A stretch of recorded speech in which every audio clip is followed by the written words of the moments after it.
আমরা সেই প্রসঙ্গে খুব সংক্ষিপ্ত সময়ের মধ্যে একটু যাব, কেননা সে অনেক কথা, এত কথা আজ আমাদের পক্ষে হয়তো আস্বাদন করা সম্ভব না। খুব সংক্ষিপ্তভাবে যতটা সম্ভব ততটা অন্তত আমরা শ্রীমদ্ ভাগবত কথার মধ্যে প্রবেশ করব। প্রতিটি একাদশীতে এরকম একটা নিয়ম আছে, সেই দিনকে শ্রীমদ্ ভাগবতম কোন অংশটি শ্রবণ করতে হয় না নিশি জাগরণে। আমরা তো গৃহস্থ জীব, নিশি জাগরণ করতে পারি না, সামান্য একটু সময় আমরা হরিকথার মধ্যে থাকি। সেইটুকু সময়ের মধ্যে আমাদের পক্ষে যতটুকু আস্বাদন সম্ভব আমরা চেষ্টা করব।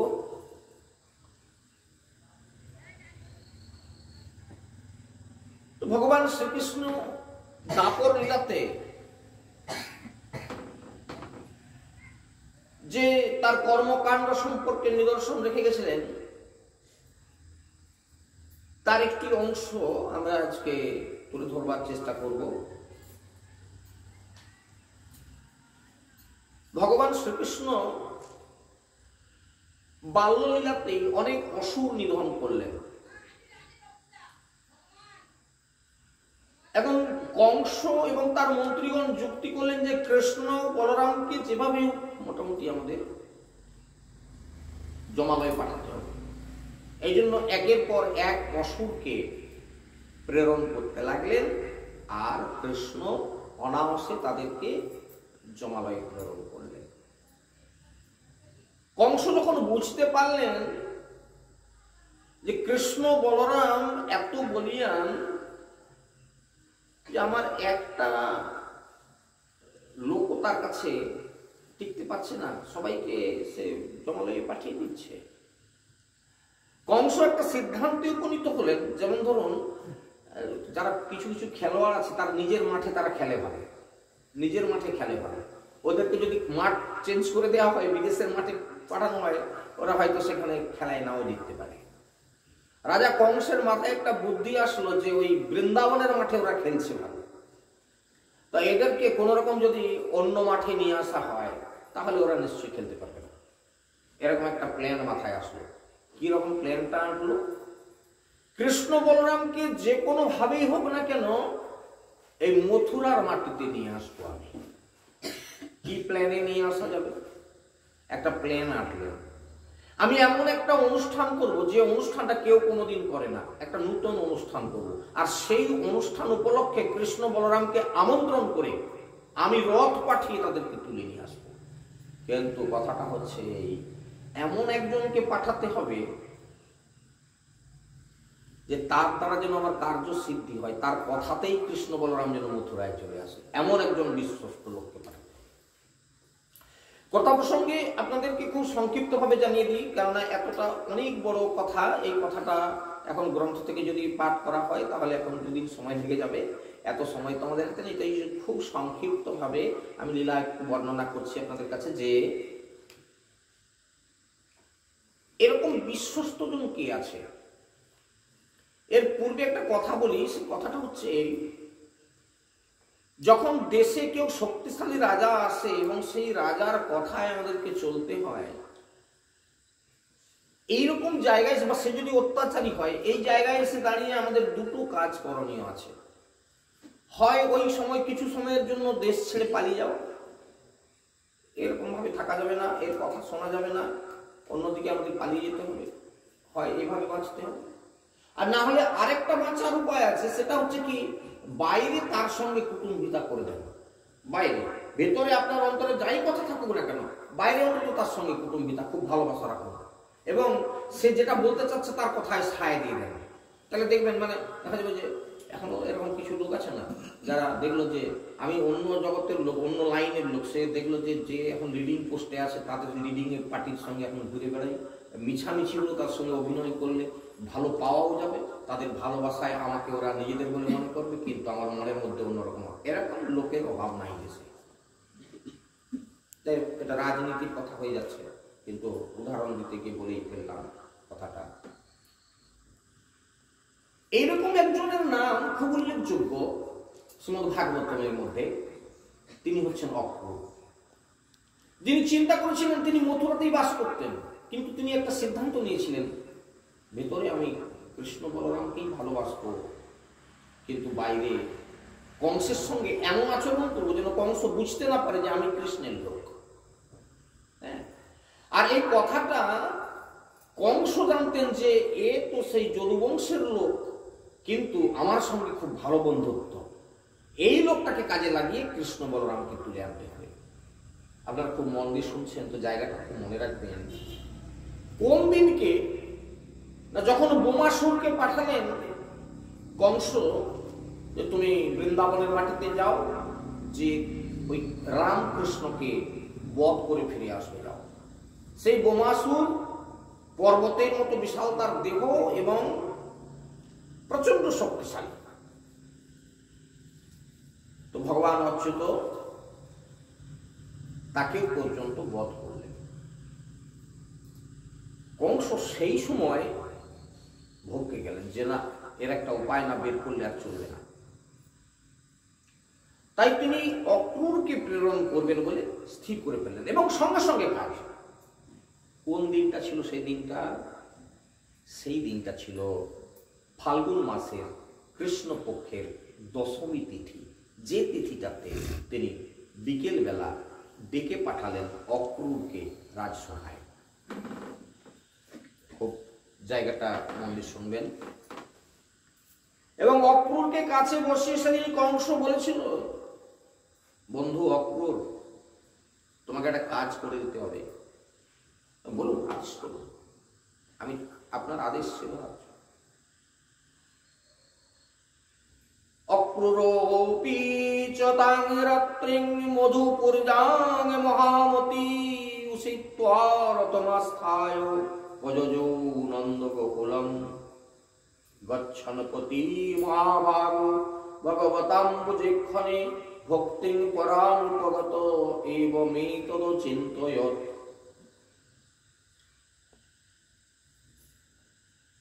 মহামতি অক্রূর সেই দিনটা কংস রাজার বাসভবনে গেলেন। দুজনের সঙ্গে কথোপকথন হলো। কি কথা হলো? তাকে কিন্তু ভেতরের কথাটা বললেন, খুব বন্ধু তো। এগুলো হচ্ছে বুদ্ধিমান লোকের কাজ। যেহেতু তার সঙ্গে বাইরে বন্ধুত্ব, সে তাকে মনের কথা খুলে বলে দিল কংস, আমার ইচ্ছা কি জানো অক্রূর? কৃষ্ণ বলরামকে এই মথুরার মাটিতে এনে আমি ওদের হত্যা করব।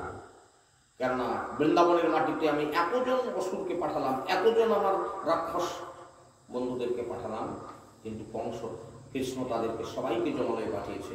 সুতরাং আমি চাই তাদেরকে মথুরার মাটিতে এনে আমার যে সমস্ত যোদ্ধা আছে, বলবান সব যোদ্ধারা আছে, হ্যাঁ, সল তোসল কুট ইত্যাদি করে যারা আছে, মুষ্টিক চামুর মুষ্টিক, হ্যাঁ, এরা আমার বড় বড় সব বলিয়ান পুরুষ পোষা আছে। তাছাড়া আমার কুবলয় পীর নামে হাতিটা আছে, যে হাতিটা একলাই 10,000 হাতির বল তার শরীরের মধ্যে আছে। তো সুতরাং হয় প্রথম কথা তাকে তার পায়ের তলায় ফেলে পদস্পৃষ্ট করে, অথবা ওই সমস্ত আমার যে সমস্ত বলিয়ান সব পুরুষেরা আছে এদের দ্বারা মুষ্টিক যুদ্ধে আমন্ত্রণ করে যেভাবে কৃষ্ণ বলরামকে হত্যা করতে হবে। সুতরাং তোমাকে আমার এই কাজে সাহায্য করতে হবে, কারণ তোমাকে কৃষ্ণ বলরাম খুব ইয়ে করে, শ্রদ্ধা করে, এবং তোমারও যদুবংশের সঙ্গে ভালো একটা সম্প্রীতি আছে, সেটা আমি জানি। তো তুমি আমার জন্য, বন্ধুর জন্য একটা কাজ করবে, তুমি কৃষ্ণ বলরামকে নিয়ে আসো এই মথুরার মাটিতে। এবং শোনো, এই কাজে বেশি বিলম্ব করা চলবে না, খুব তাড়াতাড়ি। একাদশীর দিন সকাল থেকেই এই মন্ত্রণা কার্য চলল সারাদিন ধরে। সন্ধে হয়ে গেল। অক্রূর কংসকে বললেন, ঠিক আছে, আমি আপনার বাক্য মাথা পেতে নিলাম, তবে আজকে সন্ধে ঘনিয়ে আসলো, আজকে তো আর কাজটা করা সম্ভব নয়, আগামীকালই আমি আর গৃহে ফিরে যাব না, এইখান থেকেই আমি বৃন্দাবনে যাত্রা করব। অক্রূর একাদশীর রাত্রিটা খুব মন দিয়ে শুনবেন, কৃষ্ণলীলা যেটা ভাগবতে পাবেন না এই কথাগুলো। একাদশীর রাত্রিটা কংসের রাজপ্রাসাদে থাকলেন, চিন্তা হচ্ছে সারা রাত্রি জাগরণ করে তিনি ঘুমোতে পাচ্ছেন না একটু, কি না আমি কৃষ্ণ বলরামকে আনতে যাব বৃন্দাবনের মাটিতে। কি সৌভাগ্য আমার, কংস তো প্রকৃতই দেখছি আমার বন্ধু, কেননা সে আমাকে আজকে কৃপা করে এমন একটা কাজ দিল যে কাজে গেলে আমি কৃষ্ণ বলরামের সাক্ষাৎ দর্শন পাবো। কিন্তু সারা রাত্রি তার ঘুম হচ্ছে না কেন? কারণ হচ্ছে এই যে কংসের উদ্দেশ্য হচ্ছে কৃষ্ণ বলরামকে মথুরার মাটিতে এনে তাদেরকে হত্যা করানো। প্রকৃতই যদি এই ঘটনা ঘটে যায় তাহলে আমি কৃষ্ণ বলরামের হত্যাকারী হয়ে যাব। কিন্তু না, আমি তো চিনি কৃষ্ণ বলরামকে, তারা অজেয়, তাদেরকে এই কংস জয় করতে পারবে না। কিন্তু মনের মধ্যে আবারও চিন্তা হচ্ছে হয়তো যদি ঘটে যায়। এই চিন্তায় সারা রাত্রিটা ঘুমোতে পারলেন না। একাদশীর রাত্রি জাগরণ করে কৃষ্ণ কথায় কেটে গেল। কি জায়গা দেখুন, কৃষ্ণ কথা চিন্তা করতে করতে, কৃষ্ণ বলরামের চিন্তা করতে করতে অক্রূর ওই কংসের রাজপ্রাসাদে রাত্রিটা কাটিয়ে দিলেন। আপনারা জানেন যে একাদশীর ব্রতের পরের দিন পালন করতে হয়। অক্রূর এতই উদ্বিগ্ন চিত্ত এবং কংসের কথাকে এতটাই গুরুত্ব দিলেন যে ভোর হতে না হতে রাত্রি যেন কাটতে চায় না। দুর্ভাবনার রাত্রি আমাদের কাছে খুব দুর্বোধন হয়, অর্থাৎ যেন মনে হচ্ছে রাত্রি কাটতে চাচ্ছে না। অনেকক্ষণ থেকে চিন্তা করছে, ঘুম তো হয়নি, ঘুমিয়ে গেলে অনেকটা রাত্রি কেটে যেত, কিন্তু ঘুম তো হয়নি। সারা রাত্রি চিন্তা করছে, কৃষ্ণ চিন্তা করছে, কৃষ্ণ আমি গিয়ে বৃন্দাবনে হাজির হব, কৃষ্ণ বলরাম আমাকে দেখে কি বলবে, আমাকে তাতো বলে সম্বোধন করবে, তারা দৌড়ে আসবে, আমি তাদেরকে কি করবো, বুকে জড়িয়ে ধরবো, তাদের চরণে পড়ে যাবো। নানান প্রকারের চিন্তা করতে করতে তার রাত্রিটা যেই না ভোর হয়ে আসলো, অক্রূর রথ তৈরি করে বেরিয়ে পড়লেন। এমনকি পারণ দেওয়ার কথাটাও পর্যন্ত তিনি বিস্মিত হয়ে গেলেন। রথ চালিয়ে দিলেন বৃন্দাবনের পথে। দ্বাদশী তিথিতে, আগামীকাল যে দ্বাদশী আসছে, ওই দ্বাদশী তিথিতে বৃন্দাবনের মাটিতে সূর্য যখন প্রায় অস্তমিত হতে যাচ্ছে, এমন সময় নন্দ মহারাজার প্রাসাদের কাছে রথ এসে উপস্থিত হলো। দেখতে পাচ্ছেন কৃষ্ণ বলরাম গোচারণ থেকে ফিরে আসছে, ধুলায় ধূসরিত শরীর, সারা অঙ্গে ব্রজের ধুলি মাখা। অক্রূর দেখতে পেলেন কৃষ্ণ বলরামের সেই অস্পষ্ট চরণের চিহ্ন বৃন্দাবনের ধুলির উপর পড়ে আছে। অক্রূর একবার রথ থেকে দৌড়ে নেমে পড়লেন। এই আমার কৃষ্ণ বলরামের চরণ চিহ্ন বলে একবার ধুলায় গড়ানো টিকলেন। সেই চরণ রেণুকে ভূষিত করে শরীর সারা অঙ্গে মেখে তিনি আবার রথারোহণ করে রথ চালিয়ে দিলেন। ঠিক অন্ধকার ঘনিয়ে আসছে, চারদিকে সন্ধ্যাবেলার একটা কথা আপনারা খুব লক্ষ্য করে দেখুন। কোনো একদিন সন্ধ্যেবেলা একটু ফাঁকা জায়গাতে চুপচাপ দাঁড়িয়ে থাকে, দেখবেন চারিদিকে প্রতিটি বাড়িতে বাড়িতে শাঁখ বাজছে, ঝাঁঝ বাজছে, সব মায়েরা তুলসী তলায় গলায় আঁচল দিয়ে প্রণাম করছে প্রদীপ হাতে নিয়ে। খুব ফাঁকা জায়গায় দাঁড়িয়ে এই জায়গাটাকে অনুভব করে দেখুন যে একটা সান্ধ্য কর্ম সন্ধিক্ষণ কেমন নেমে আসছে। অক্রূর আস্বাদন করলেন ওই দিন বৃন্দাবনের মাটিতে গিয়ে। গোচারণ থেকে গাভী ফিরে এসেছে। বৃন্দাবনে আজও নিয়ম আছে, দুবেলা গাভী দহন। সকালবেলা একবার গাভী দহন করে তাদেরকে ছেড়ে দেওয়া হয়, বনে চড়তে যায়, আর চড়ে আবার ফিরে আসলে সন্ধ্যেবেলা আরেকবার গাভী দহন করা হয়। চারদিকে সন্ধ্যার শাঁখ বাজছে, আর প্রতিটি গোয়ালে গোয়ালে গোঠে গাভী দহন চলছে। গাভী দহনের একটা শব্দ পাওয়া যায় না? বড় পাত্রে যদি কেউ গাভী দহন করে সেই গ গা শব্দ হতে থাকে না, চমচা গ গা শব্দ হতে থাকে, চারদিকে সেই শব্দটা উঠে আসছে। এইরকম সময় অক্রূর রথ নিয়ে সেই নন্দ মহারাজার গেটে দাঁড়িয়ে গেলেন। ওই সন্ধ্যার প্রদীপ হাতে ব্রজগোপীরা দেখছেন একটা রথ আসলো, একটা রথ আসলো। কার রথ? কে আসলো রথে চড়ে? এই রথটা তো কোনোদিন আমরা দেখিনি। সাধারণত নন্দ মহারাজার যে সমস্ত গো শকট টকট আছে সেগুলো চিনে, কিন্তু এরকম রথ তো দেখিনি কোনোদিন। এ আবার কে আসলো? তাদের জন্য জানবার খুব উৎসুক, কে এলেন।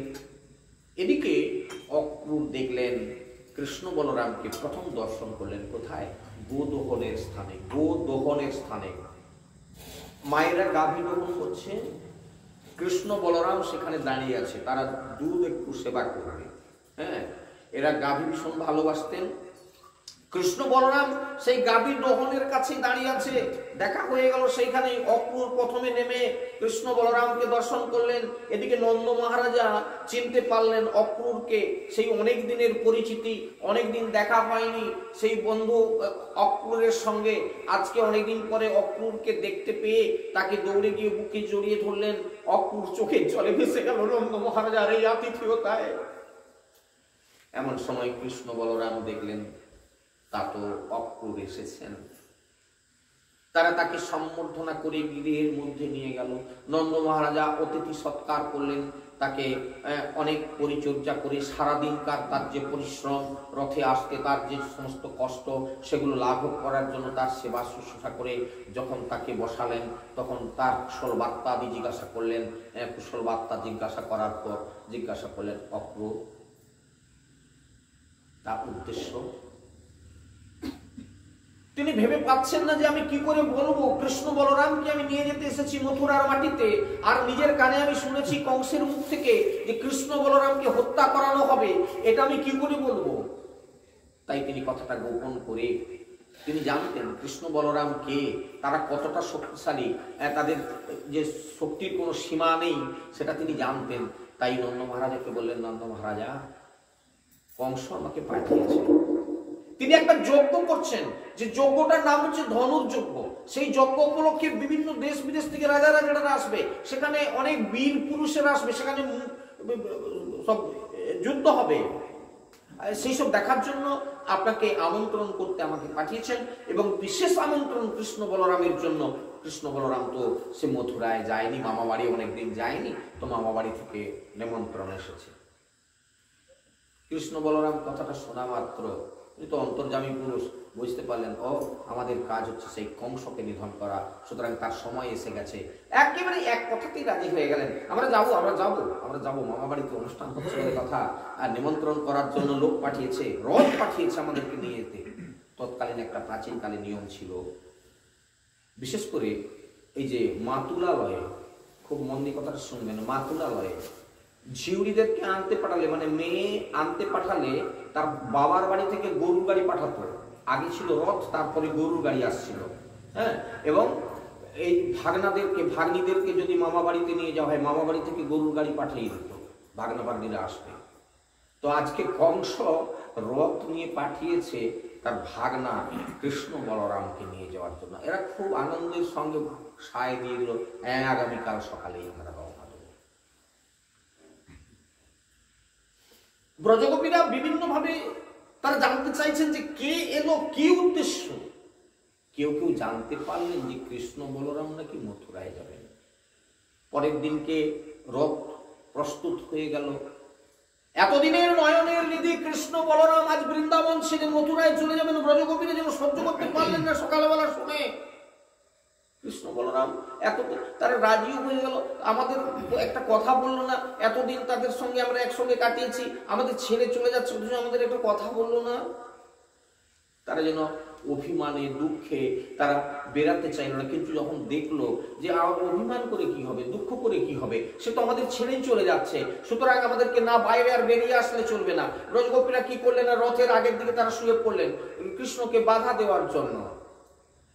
কৃষ্ণ বলরাম সেই রথে চলেছেন, রথ চালাতে যাবে, এর আগে কৃষ্ণ বলরাম নেমে আসলেন, ব্রজগোপীদেরকে বুঝিয়ে বললেন, তোমরা আজকের দিনের জন্য বিদায় দাও, আবার তোমাদের সঙ্গে দেখা হবে ফিরে এসে, ততক্ষণের জন্য বিদায় দাও।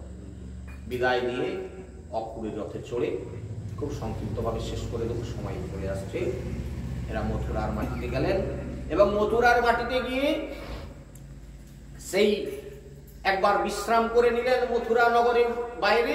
তারপর তারা বিকেলবেলা নগরের সৌন্দর্য দর্শন করতে করতে করতে করতে একেবারে গেটে এসে উপস্থিত হলেন, সেই ধনুর্যজ্ঞের গেটে। গেটের কাছে তারা ঢুকতে চাইলেন, ওইখানে সেই কুবলয় পীর নামক হাতিটার মাহুত, সেই হাতিটাকে নিয়ে সেখানে ঘোরাফেরা করতেছিল। আর কৃষ্ণ বলরাম আসতেই বলে, আমাদেরকে একটু রাস্তা ছেড়ে দাও, আমরা একটু ভেতরে যাব।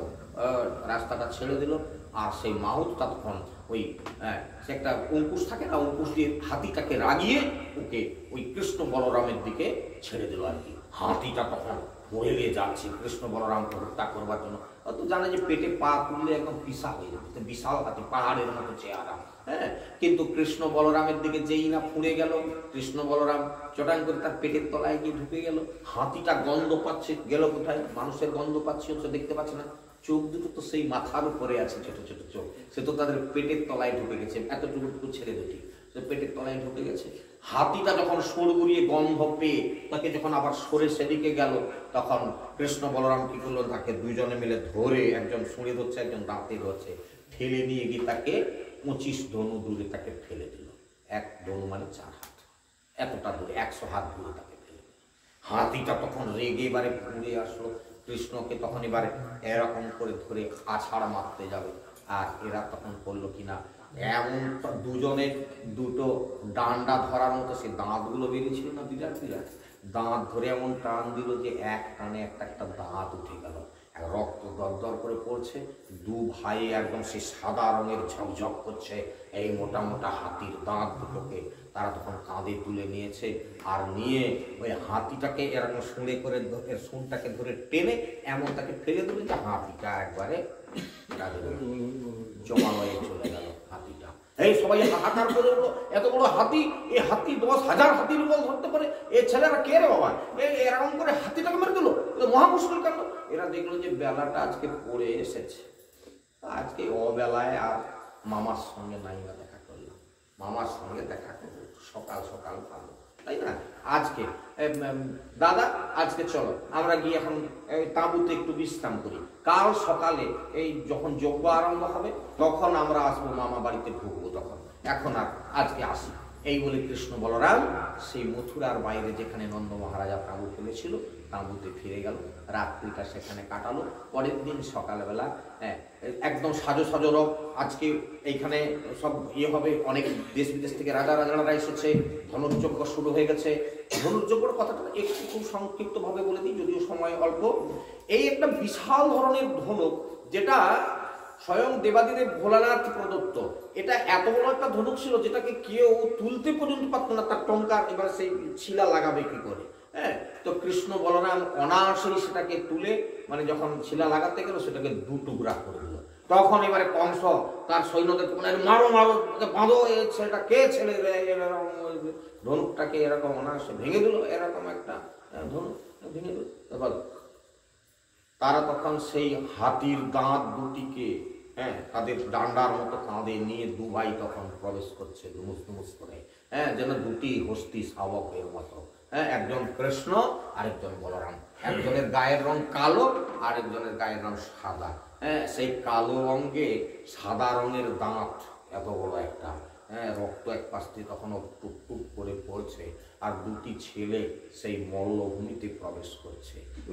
তখন সেই তার তো মল্ল যোদ্ধারা তারা প্রস্তুত, বলে দেখি তোমরা যে এসেছো নাকি, তোমরা খুব বড় যোদ্ধা, তাই আমাদের সঙ্গে যুদ্ধ করো। সবাই বলছে এটা কিরকম করে হয়, এই চানুর মুষ্টিক এরা কত বড় বড় যোদ্ধা, এরা 2টো বাচ্চা ছেলে এইটুকু ছেলের সঙ্গে যুদ্ধ করা কি সাজে? তখন ওরা বলছে, বলে এইটুকু হলে হবে কি, এই হাতিকে যে মেরে ফেললো, এত বড় ধনুকটাকে ভেঙে ফেললো, তারা শিশু না, ও হবে না, এদের সঙ্গে যুদ্ধ করতে হবে। চানুর মুষ্টিকের সঙ্গে ওই এক ঘায়ে সব সাবান। তখন এইভাবে তাদেরকে যখন সবাইকে ধরাশায়ী করে দিল, সেই চানুর মুষ্টিক সল তোসল ইত্যাদি যত বড় বড় যোদ্ধা ছিল কংসের, সবাই একদম জমালয়ে চলে গেল। আর পিছনের দিকে যে সমস্ত যোদ্ধারা ছিল রাধে রাধে বাবা, এদেরকে যখন ধ্বংস করে দিচ্ছে, আমাদেরকে তো কোন ছোট তার থেকে দৌড়ে পালাই বাবা, এখন ওরা মোর আর মাছ, আমরা অন্তত প্রাণী বাঁচি। তারা তখন দিল চারদিকে দৌড়, রণভঙ্গ দিয়ে পালালো। তারা যুদ্ধ কি করলো, তারা পালালো। এইদিকে কৃষ্ণ তখন করছে, বলে সৈন্যদেরকে বলছে, ধরো এদেরকে, বাঁধো এদেরকে, অমুক করো, এদেরকে মথুরা থেকে বের করে দাও, আমার সব সর্বনাশ করে দিল, ইত্যাদি ইত্যাদি। কৃষ্ণ তখন বলে, এ মামা একটা তিড়িং করলাম, আমি এ ছেলে সেরকম তিড়িং ছেনা, তুই বনের ছেনা, বনে খেলাধুলা করাচ্ছে না, তিড়িং করে লাভ মারলো। উচ্চ আসনে কংস বসেছিল, সেইখানে গিয়ে হাজির। কংস দেখলো যে মানুষ তখন চোখ তার একদম ঘুরছে চরবর করে, সে চোখে কিছু দেখতে পাচ্ছে না, চোখ যেন চচ্চর করে ঘুরছে, তার মৃত্যু তার সামনে উপস্থিত। সে তখন সঙ্গে সঙ্গে ঢাল তরোয়াল নিয়ে একবারে কৃষ্ণকে মারবার জন্য প্রস্তুত হয়ে গেল। ভগবান কৃষ্ণ কি করলেন, তার মাথা কংসের মাথায় বেশ সুন্দর চুল ছিল, টান ঝাঁপা চুল ছিল, মাথার চুলগুলো একটু বড় বড় ছিল। এরকম করে চুলে ধরে একটা হিঁচকা দিল, উচ্চ আসন থেকে দুম করে নিচে ফেলে দিল। আর বাজ পাখি যেরকম শিকার করে, ভগবান কৃষ্ণ কি করে লাং মেরে একদম সে তার উপরে মুখের উপরে গিয়ে পড়লো, ওই মাথার ছোটোটা ধরে যা ওই ভোগ করে দিল, দিয়ে একদম রক্ত বের করে দিল আর কি। ব্যাস ওই এক দুটা মুষ্টিকাঘাতেই এত বড় যোদ্ধা, এত বড় বীর কংস পরাজিত হয়ে গেল। আজকের আলোচনার বিষয়বস্তু যে জায়গায়, সেটা হচ্ছে সেই বিজয়া একাদশীর দিন যুক্তি নিয়ে অক্রূর বেরিয়েছিল, তিনিও বিজয় লাভ করলেন। আজকের একাদশী সেই বিজয়া একাদশী। এই দুটো কাহিনী থেকে প্রমাণ করা গেল যে প্রমাণ, সে প্রমাণটা হচ্ছে আজকের একাদশী ব্রতটি প্রতিপালন করলেন এবং পালন পর্যন্ত যারা নিয়ম করে প্রতিপালন করবেন তাদের মনের উদ্দেশ্য নিশ্চয়ই পূর্ণ হবে। তারা যে কোনো শত্রুকে জয় করতে চাইবেন, যে কোনো বড় কাজে তারা বিজয় লাভ করতে চাইবেন, এই বিজয় একাদশী ব্রত করলে অবশ্যই তারা সেই ফল লাভ করতে পারবেন। এই পর্যন্ত বলে আজকে সে ভাগবত কথা এখানে